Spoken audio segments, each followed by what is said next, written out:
Hello everyone, this is Cassie with LDRS Creative, and today we are going to be doing some no-line watercolor with press plates. Don't panic, it's not as hard as it sounds, I promise. I'm going to be using the Apple Blossom Swag press and foil plates from LDRS Creative. Now because we're going to letterpress these, I have my Spellbinder's Better Press system. We're going to be using the watercolor paper from LDRS Creative, and I have a variety of brushes as well as 3 watercolors, quinacridone rose, quinacridone gold, and undersea green. These are all Daniel Smith colors, but feel free to use whatever paints and colors you have. Let's get started by pressing our flowers. I'm going to clear off my desk just a little bit and get my Better Press set up. I'm working on the LDRS Creative watercolor paper. This paper works fabulous for both the letterpress and for watercolor. It is a cotton paper, but it has almost a hot press feel to it. It's much smoother than a typical cold press watercolor paper. And I'm just taping that down to the clear plate for the Better Press. Sorry, I don't know the real names for it, but the clear plate. I'm going to arrange the press plates onto the platform. And I do intend to cut these out, so I just need to make sure that they all fit within that A2 rectangle. At this point, if you want black lines, you can go ahead and add some black ink. But because I want to do no line coloring, I am not going to add any ink at all. And I'm just going to use the impressed lines as my guide. So I'm going to run this through my die cut machine. And when I open this up, you'll see that you really can see the lines fairly well. When I'm painting, I like to use 2 brushes. So my brown brush will have the color and the black brush will just have clean water on it. You can see that they come to a fairly good point. And I'm going to start with my quinacridone rose, or whatever color you want your flowers to be. I'm going to load up the brush. Then you're going to add a small amount of dark color to the inner edge of the petal, so right near the center of the flower, as well as any shadow areas where a petal might be overlapping. You're then going to take your clean brush with just the water and pull that color out to the outside edge of the petal. If you get too much water on your brush, you can always tap it off onto a cloth or a paper towel. Don't fuss with it too much, just let the water do the work. You're then going to keep repeating the same process for each one of the petals. I know flowers can seem intimidating because there are a lot of petals, but if you just focus on one petal at a time and repeat the same steps, you'll be fine. When you're working, you want to make sure that you're jumping around so that you're not working next to a wet area. If you work next to a wet area, you might find that the color or the water bleeds where you don't want it to. So just let each petal dry before you work next to it. Because the lines are embossed, they tend to trap darker pigment in those lines, which will naturally give you some of that detail that is often lost when you're using no line coloring. This actually makes it a fairly easy way to get that no line look, even for beginners. Another thing to keep in mind, if this is stressing you out just a little bit, is that it doesn't have to be perfect. We're not necessarily going for realism here, we're just going for a loose watercolor look.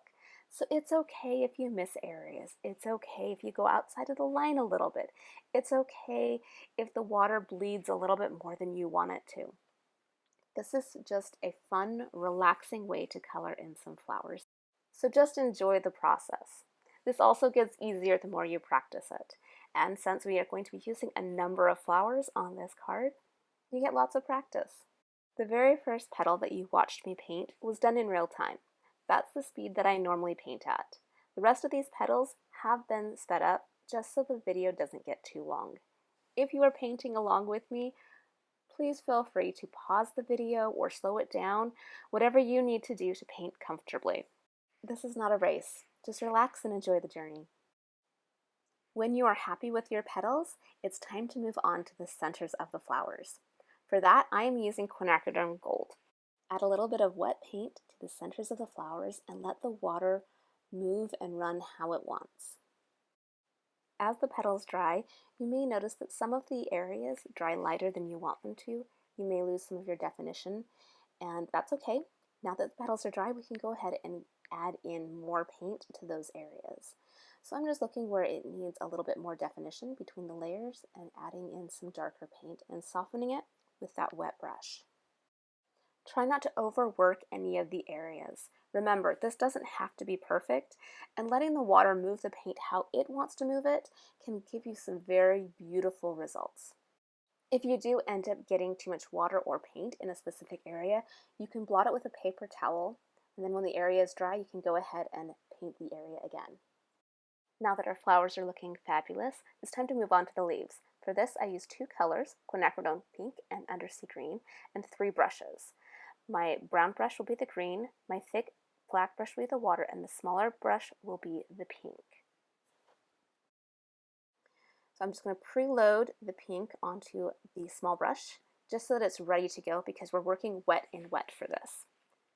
So just like the petals, I'm starting with my green and adding the darkest color to the base of the leaf and then softening that out towards the edge with the water. And then I'm going to tap in just tiny amounts of pink to those leaves. Don't overwork this. Let the water move the paint and it will look so much better than if you try and force it. You do need to work quickly for this because you want to make sure that you're adding that pink in while the green is still wet. Adding just a little bit of the flower color to the leaves gives it some color harmony and a lot more interest to the leaves. I love doing this. Now I'm going to zoom us in and slow us down to real time while I paint one of the bigger leaves so you can really see this in action.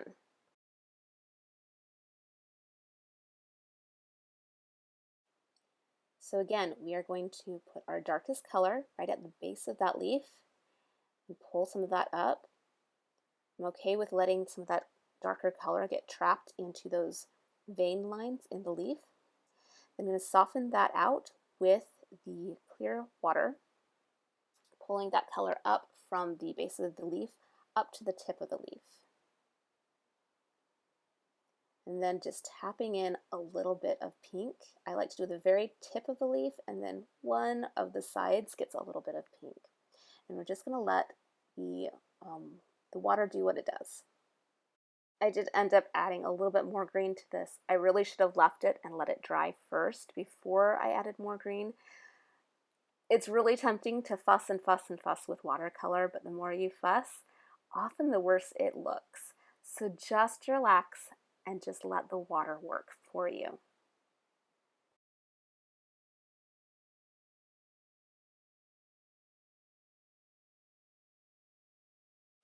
I generally like to work with brushes that are as big as possible for the area that I'm working in, but if you need a smaller brush to do some of these details, go ahead and switch to a small brush. As we add in that branch, this is especially an area that you might want a smaller brush. And I'm going to just lay down a solid layer of that green. And then I'm going to do a little color theory magic. Now, green and pink are complementary colors, which means they sit on opposite sides of the color wheel. So when you mix them together, they neutralize each other. This is perfect if you want your branch to be a brown color. So onto that green, I am now painting some pink. And that will turn that green into a more neutralized color to look like the wood of a tree. This also helps differentiate it from the leaves while still looking like it all belongs on the same plant. And at this point, it's time to step back and see if there's any place that you need any final touches before moving on to our next cluster of flowers. I absolutely love how soft and beautiful these flowers turned out. At the beginning of the video, I said you could choose whatever colors and paints you wanted. That can be hard for some people to visualize or to believe, so just to prove what I'm saying is true, I have chosen some different colors from different brands, and I'm going to follow the exact same steps, the same technique to color in some blue flowers. And you'll see that it works just fine. I actually really love how the blue ones turned out.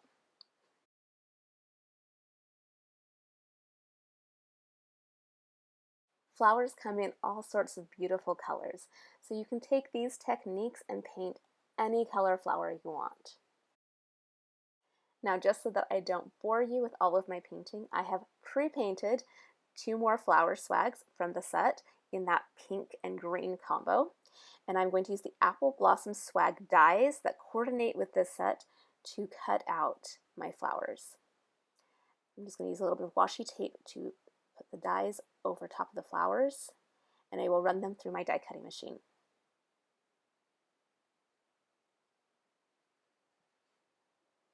And here they are.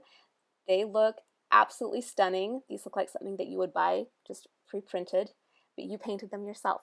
How awesome is that? And you can still feel the texture of those letterpressed lines. So let's turn these beautiful flowers into a fabulous card. I have die cut an arch frame using the LDRS Creative Arch die set and watercolor paper. I've also created a panel with Thinking of You letterpressed in Raven black ink. And that is a little bit smaller than an A2 card. I also have an A2 sized piece of watercolor paper. Now this is a lot of white on white on white, but I promise I will be adding color. If you want to cut some of these pieces out of colored paper, you can. I just like to make them match. So for the arch, I'm going to be using the green and the pink together to get that brown from the stem of our flowers, and I'm going to paint the arch really quickly. It doesn't have to be perfect. And then for the Thinking of You, that panel is cut 1/4 of an inch smaller than the A2 size card front. And I want a pink border around that to make sure my pink matches my flowers exactly. I'm painting my paper. Now, because we are only using this as a matte, as a layer, I only need to paint just a little swatch around the edge with that pink paint. This is one of my favorite tricks for getting layers to match perfectly. Once everything is dry, we can start assembling our card. I'm working on a top folding A2 card base, and I'm going to adhere my pink layer first. Just going to line that up and stick it down. Next, I'm going to add the Thinking of You layer.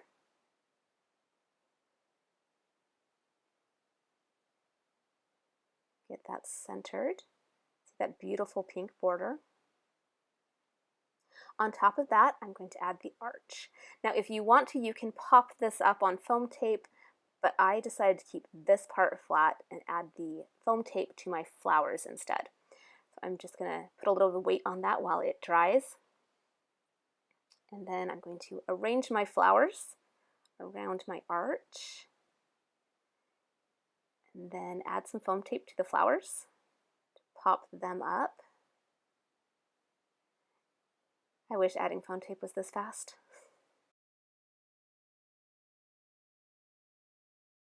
And here is our finished card. I absolutely love how these flowers turned out. I hope that I had convinced you that watercolor, even no-line watercolor, doesn't have to be hard. And hopefully I've made it a little bit less intimidating for you to give it a try. If you do give it a try, be sure to share with us your creations on the LDRS Creative Facebook page, as well as Instagram, and be sure to tag me too so that I can see what you've done, because I would love to see what you've painted. I hope that you have an absolutely fabulous day, and we'll see you soon.